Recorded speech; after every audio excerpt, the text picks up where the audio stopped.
നേരത്തെ പറഞ്ഞതുപോലെ ആ സസ്പെൻസ് അല്ലേ? സസ്പെൻസ് വൈറലായി മാറിയ പാട്ടിന്റെ പിന്നാമ്പുറ കഥ, അതിനുശേഷം ആ പാട്ട് നമുക്കൊന്ന് കേൾക്കണം. പാട്ട് കേട്ടിട്ട് കഥയിലേക്ക് പോണോ, കഥ കേട്ടിട്ട് കേട്ടിട്ട് പാട്ടിലേക്ക് പോണോ? ഏതായിരിക്കും തീരുമാനിച്ചു? അതൊന്നും ഷെരീഫിക്ക തീരുമാനിച്ചു. കഥയൊന്നുമില്ല. കാരണം ഒരു കുട്ടി പാടുമ്പോൾ ആ പാട്ടിൻ്റെ വരികളിലൂടെയാണ് നമ്മൾ സഞ്ചരിക്കേണ്ടത്. വരി മുന്നോട്ട് വെക്കുകയാണ് ഒരു ട്യൂണിലൂടെ. അപ്പോൾ വരിയാണ് ഇമ്പോർട്ടൻ്റ്. ആ വരിയിൽ എന്താണ് പറയുന്നത്? ദുഃഖമാണോ, സന്തോഷമാണോ, റൊമാൻറ്റിക്കാണോ, വിരഹമാണോ, അങ്ങനെ ഒരുപാട് വികാരങ്ങൾ, ഭക്തിയാണോ? അപ്പോൾ അത് നമ്മൾ അറിഞ്ഞിരിക്കണം പാട്ടുകാരൻ. ആദ്യം വരി വായിച്ചു നോക്കി. അപ്പം നമ്മളിങ്ങനെ പാടുന്ന എന്ത് പാട്ട് പാടുമ്പോഴും ഞാൻ വരികൾ വളരെ ശ്രദ്ധിക്കും. അപ്പം ആ കുട്ടി പാടുമ്പോൾ നന്നായി പാടി. ആ കുട്ടി അസാധ്യമായിട്ട് പാടുന്ന കുട്ടിയാണ്. അപ്പം കുട്ടിക്ക് പറഞ്ഞു കൊടുത്തതാണ്. കുറച്ചും കൂടി ഫീൽ ചെയ്യാം, നമ്മൾ പറയുന്ന വാക്കുകൾക്ക് കുറച്ചും കൂടെ ഹൃദയം തൊട്ട് പാടുക എന്നുള്ളൊരു, വായ കൊണ്ട് പാടുന്ന സംവിധാനങ്ങളുണ്ട്, ഹെഡ് വോയിസ് ഉണ്ട്, ചെസ്റ്റ് വോയിസ് ഉണ്ട്, അങ്ങനെ കുറേ. അപ്പോൾ നമ്മളെ വോയിസ് പ്രൊഡക്ഷൻ ഓരോ പാട്ടിനും ഓരോ തരത്തിലാണ്. ചില പാട്ടുകൾ നമ്മൾ അറിഞ്ഞ്, എനിക്ക് കൂടുതലും പിന്നെ ഈ എന്താ പറയുക, ഹെഡ് വോയിസ് ആണ് ഈ താല്പര്യം. കുറച്ച് അറിഞ്ഞു പാടുക എന്നുള്ളതാണ്. ഈ ടപ്പാങ്കുത്തിന് ജസ്റ്റ് വോയിസ് ഉപയോഗിച്ചാൽ മതി. അപ്പോൾ അതിൽ വേണ്ടത് കുറച്ച് ദുഃഖമാണ്. ഈ മധുരം ജീവാമൃത ബിന്ദു എന്നുള്ള പാട്ടാണ് ഉദ്ദേശിച്ചത്. അപ്പോൾ അതിൽ കുറച്ച് ഇമോഷണൽ കണ്ടന്റ് ഉണ്ട്. അപ്പോൾ അത് കൊണ്ടുവരിക എന്നുള്ളതാണ്, പാട്ടുകാരൻ കൊണ്ടുവരിക എന്നുള്ളതാണ്. അപ്പോൾ അത് പറഞ്ഞു കൊടുക്കലാണെന്നല്ലോ. ഒരു റിയാലിറ്റി ഷോൻ്റെ വിജയം വിന്നറാവുക എന്നുള്ളതല്ലല്ലോ, പഠിക്കുക എന്നുള്ളത്. നമ്മളും പഠിക്കുകയാണ് ആ കൂട്ടത്തിൽ. നമ്മളും പല അറിവുകളും വലിയ അടുത്ത് മാത്രമല്ല അറിവ് കിട്ടുക, കുട്ടികളുടെ അടുത്തും കിട്ടും. അപ്പം അറിവുകൾ ഒന്നും ചെറുതല്ലല്ലോ. അപ്പം നമ്മുടെ അറിവും നമ്മൾ പറഞ്ഞു കൊടുക്കുക. അങ്ങനെ പരസ്പരം കുട്ടിക്ക് അങ്ങനെ പറഞ്ഞു കൊടുത്തു. അങ്ങനെ പറഞ്ഞു കൊടുത്തതാണ്. അപ്പം ചേച്ചിയൊക്കെ പറഞ്ഞു, സുജാത ചേച്ചി പറഞ്ഞു അത് പാടുമെന്ന് പറഞ്ഞു. അങ്ങനെ പാടിയതാണ് പെട്ടെന്ന്.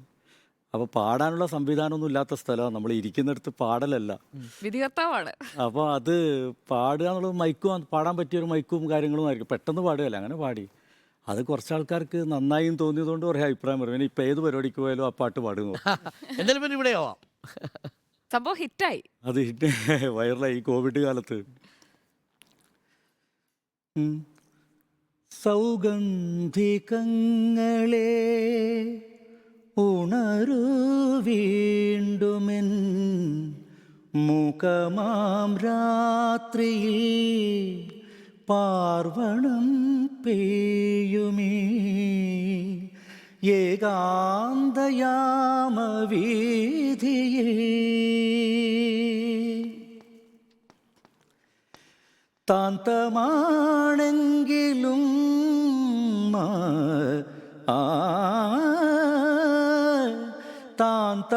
താന്തമാണെങ്കിലും പാതിരാക്കാറ്റിലും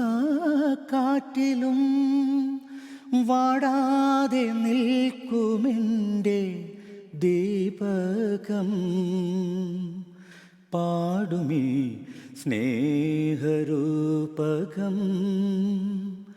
പോലെ മധുരം ജീവാമൃതബിന്ദു മധുരം ജീവാമൃതബിന്ദു ഹൃദയം പാടും ലയസിന്ധു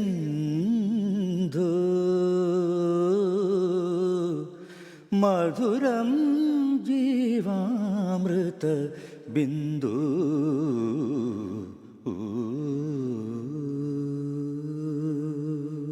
ഈ കോവിഡ് കാലത്താ ഈ പാട്ട് വൈറലാവുന്നല്ലേ? അന്നാണ് ഉമ്മ നഷ്ടപ്പെടുന്നത്. അതെ അതെ അതെ അതെ. ആ ഒരു ഫീല് വല്ലാതെ ബാധിച്ചു എന്നൊക്കെ ഞാൻ വായിച്ചു കേട്ടു. അത് തീർച്ചയായും. കാരണം എനിക്കൊരു ഫാദറിൻ്റെ ആവശ്യമേ തോന്നിയിട്ടില്ലെന്നുള്ളതാണ് സത്യം. അങ്ങനെയാണ് വളർന്നത്. ഉമ്മ തന്നെയായിരുന്നു വാപ്പ. എല്ലാം കുറവ് കാണിച്ചിട്ടില്ല. പിന്നെ അതുപോലെ തന്നെ നമ്മളെ വളർത്തുന്ന ആളുടെ ഗുണമാണല്ലോ നമുക്കുണ്ടാവുക. അപ്പോൾ എല്ലാ കാര്യത്തിലും ഭയങ്കര ചിട്ടയാണ്, കറക്റ്റ്. അനാവശ്യമായിട്ടുള്ള ലൈഫിൽ ഒന്നും ചെയ്തിട്ടില്ല. ധൈര്യത്തിൽ ക്ലീൻ. ഹൗസ് വൈഫ് ആയിരുന്നോ അതോ എന്തെങ്കിലും ജോലി ചെയ്തിരുന്നോ? ഒന്നുമില്ല, ഹൗസ് വൈഫാണ്. ഹൗസ് വൈഫ് ആയിരുന്നു. ഇപ്പോൾ ക്ലീൻ എന്ന് പറഞ്ഞപ്പോൾ പലപ്പോഴും നേരത്തെയുള്ള അഭിമുഖങ്ങളിലൊക്കെ പറഞ്ഞിട്ടുണ്ട്. എങ്കിലും ഒരു കലാകാരൻ എന്ന് പറയുമ്പോൾ മറ്റ് ആസക്തികളിലേക്ക് പോകുന്ന, ലഹരികളിലേക്ക് പോകുന്ന അങ്ങനെയുള്ള ഒരു പതിവിനെ കുറിച്ചൊക്കെ പലരും വിമർശിക്കുന്നത് കണ്ടിട്ടുണ്ട്. പക്ഷേ കണ്ണൂർ ഷെരീഫിന് ആ ഒരു വഴിയേ വേണ്ട എന്ന് തീരുമാനിച്ചതിന് പിന്നിൽ ഉമ്മ വളർത്തിയ മകന്റെ ഒരു കാഴ്ചപ്പാടാണ്. നമ്മുടെ ആ കാലത്ത് ഒരു പാട്ടുകാരൻ എന്ന് പറഞ്ഞാൽ അയാളൊരു അലസമായിട്ടുള്ള ജീവിതമാണ്, മദ്യപിക്കും, എല്ലാ അങ്ങനെയാണ് ഒരു ടോക്ക്, അങ്ങനെയാണ് പണ്ട് കാലത്ത്. ഇപ്പോഴും അറിയില്ല, അന്ന് അങ്ങനെയായിരുന്നു. അപ്പോൾ പാട്ടുപാടി ജീവിക്കുക എന്നുള്ള ഒരു കൺസെപ്റ്റ് ഭയങ്കരം തെറ്റുപോലെയാണ്. അപ്പം ഞാൻ പാട്ടുപാടി ജീവിക്കാൻ ഉദ്ദേശിച്ച ആളൊന്നുമല്ല, അങ്ങനെ പാട്ടുകാരനായിട്ട് വരണമെന്ന് മുൻ ധാരണയുള്ള ആളുമല്ല. യാദൃച്ഛികമായി വന്നു, അതിങ്ങനെ തുടർന്നു പോകുന്നു എന്നുള്ളതാണ് സത്യം.